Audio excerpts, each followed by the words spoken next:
గోరువంక వాలగానే గోపురానికి స్వరాల గణగణ గంటలే మోగలేలా గోపబాలుడొచ్చినాక గోకులానికి పెదాల కిలకిల పువ్వులే పుట్టలేదా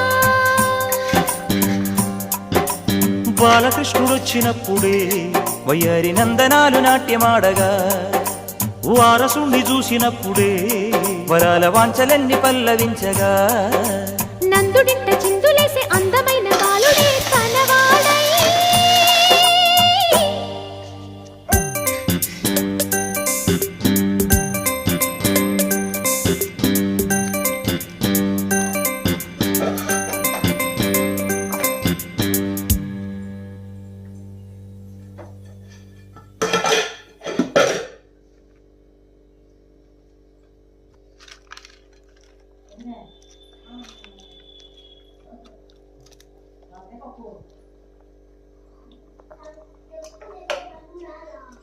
Gracias.